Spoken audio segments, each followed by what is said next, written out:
Joining us is Ashraf, he's Chief Global Strategist at Citi Index, and he joins us from London. Ashraf, thanks as always for joining us. What is your interpretation of the remarks made yesterday by the president of the Dallas Fed, who said that the U.S. Federal Reserve Board needs to think about raising interest rates sooner rather than later as the U.S. labor market heats up? Well, that was Mr. Fisher's parting shot. That was his last official speech. He's not even a voter, and so he is known as one of the hawkish members, and he wanted to be as hawkish as possible. He even said that I hope Yellen raises as sooner than later. Those are one of the reasons that really helped the dollar. But really the main thing was this increased realization that euro weakness and dollar strength, euro weakness, it has to be an integral part of any program, of any restructuring reforms, of any QE, of any shopping list that is bought by the ECB.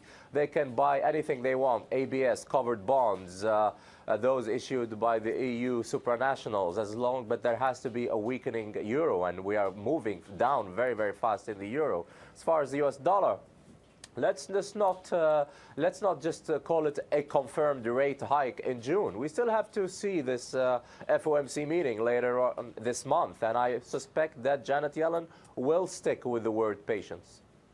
Ashraf, it's Andy. I agree with a lot of the comments that you just made. And broadly, if you look at the size of the ECB's quantitative easing program, it's about 12% of GDP. We know that the US and the UK had quantitative easing programs that ended up about twice that amount. So this could really last a couple of years. And I think your view is that we have euro, US dollar par. Is that fair? Yeah, if you asked me a month ago, I would say no. The parity would not happen, but I would say let's start with 103, 102. It could happen. The only reason that I'm a bit skeptical to see parity is really the effect on U.S. corporations, on the strong dollar, and we're gonna get. And if we get the conversation, if you get China into the conversation, and if you get further weakness, further disinflation exported by China to the U.S., that is not helping the U.S. That is really going to exacerbate the disinflationary pressures in the U.S. And if you're going to get the parity with the euro, the U.S. will have to do something, and I cannot really see how they're going to be able to raise rates. But some people say it's not just about the 25 basis points. It means nothing. It was the same rate when unemployment was 10. Now it's a 5.5. It's not really that. It's expectations. It's what the yields will do. It's what the bond market will do. So that's why we have to be very, very careful. And we've seen economic growth slow down in China. Do you think that the Chinese government will either devalue the renminbi or expand the peg around which it trades relative to the US dollar? Is that a possibility to try to mitigate some of the slower economic growth?